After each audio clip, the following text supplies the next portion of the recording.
So karong adlaw, mangadto ta sa Nazareno Church para ipakita ang mga detalye about sa traslasyon. So tara, ubanimi ninyo!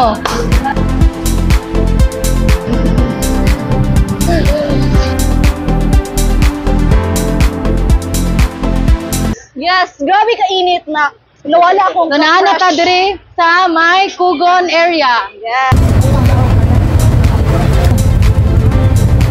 Guys, nagrila rami karon para refreshing o adventure among kuan ang biyahe padulong sa Nazareno Church. Akita tanong.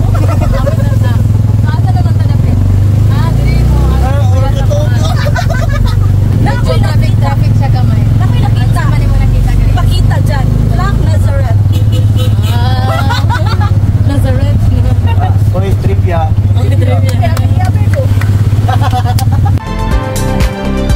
Ako, to be honest, wala pa gid ko naka-attend or naka-appeal ng traslasyon. Siguro ugma mo ay nakarong 9, mo appeal ko, absent ko man.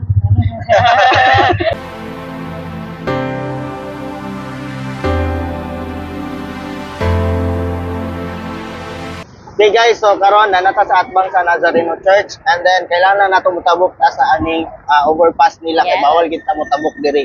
Madakpan ta sa RTA.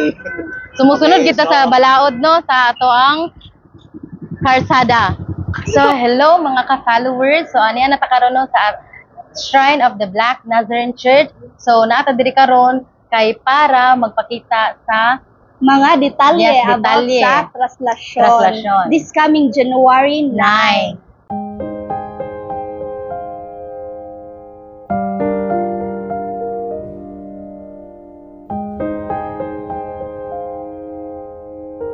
So sa mga wala day tuod nakabalo Krisno nga ang Nazareno Church gi-establish adtong Disyembre 1958 under the Roman Catholic Archdiocese of Cagayan de Oro City.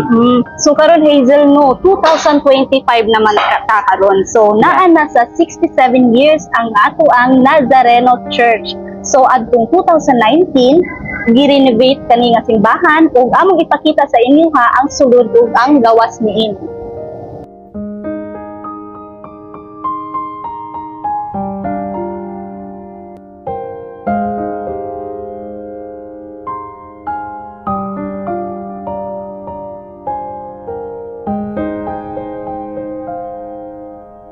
So karon na ata interviewon nga isa ka deboto sa itong nga Nazareno. So sir, unsay imong pangalan sir? Antonio Napuco Jr. Taga-asa si sir. Gamisamis Oriental. Okay sir, pila nakakatuig nga deboto sa atong itong mga Nazareno sir? 15 years na. Kaya gini akong kwintas, 15 years. Mamay hindi akong ipahingo na pangayo sa ila na 15 years na kuha ni. Kaya sa katuig, ako man butangan ni siya. Sa karon sa 9, ni akong kwintas. 14 pa siya karon 2025, 15 years na. Muna akong ibuti. Wow, so iyan ang 14 na gyud gipublishingan ka gihapon.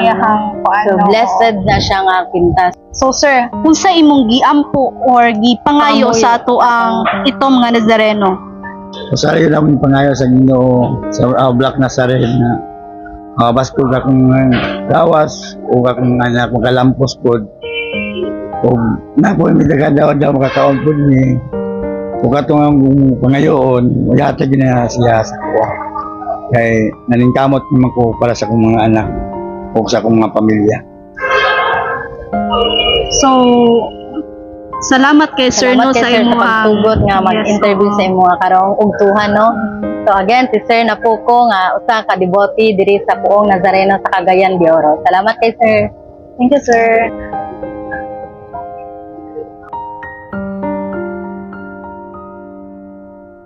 So mao kini ang imahe sa Black Nazareno. So isa ka life-size na imahe ni Jesus nga nagpasaan sa dakong krus. So gituuhan kini na naay miraculous power ug kada tuig daghang taga Mindanao ang mudagsa sa Cagayan de Oro para magampo sa Black Nazarene. So kining imahe isa ka replika sa original na imahe na anaa karon sa Quiapo, Manila. So, dugang detalye lang Haze, no? So, ang actual nga translasyon of the Black Nazarene gakahitabo kini kada Enero 9. So, ang word nga translasyon kay usa ka Spanish word nga ang pasubok is transfer. So, okay. So, ang translation of the Black Nazarene kay usa ka prosesyon na nag-reenact sa pagbalin sa Black Nazarene gikan sa iya ang original na simbahan padulong sa bag-ong simbahan. Diri sa Cagayan de Oro, ginaselebrate ang translasyon sukad adtong tuig 2009.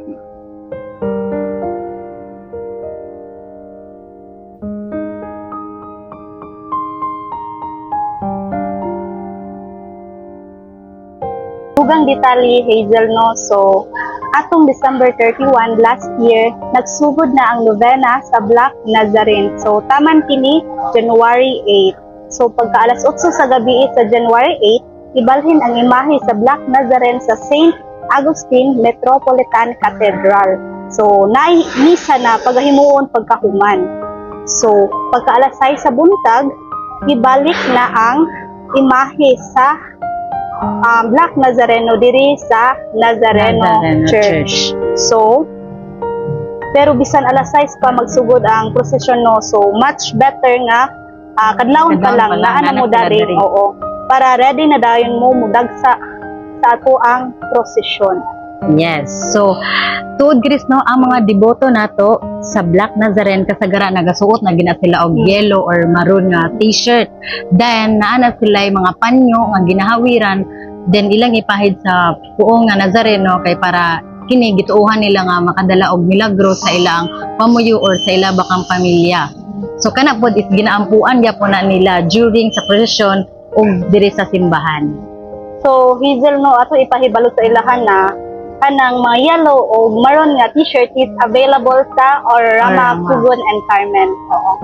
So, amo lang gipahinumdom, no, para sa safety sa tanan nato mga devotee during sa atong translasyon sa atong puong Nazareno Cristino nga ginadili gid ang pagdala sa mahalon nga alahas o gadget. So dako sa mga dako nga kandidat sa kwarta, sa mga dagang gamit, sa pagsuot ng mga sunglasses, mga kalo baka sulod sa simbahan kay basin makabalda na siya sa misa, no, sa pagkuan nato sa puong Nazareno. So ginadilisad ang pagdala og mga dagko nga gamit like backpack o kung naamoy water bottle, pwede ra pod nga mabutang ninyo sa inyong sakyanan or sa inyong motor kay ginadilisad ni sa pagdala sulod sa simbahan, no? So, gihangyo po na to ang mga buros, no? Mga buros, bata, senior citizen, nga dili lang sa ubuan sa prosesyon. Kay delikado na na. Kay usually, daghan yun kay na tao mo dagsaan na nga translasyon. So, among ginapahinumdom again, no? Nga, kini nga religious event which is ang translasyon, usa ka religious event.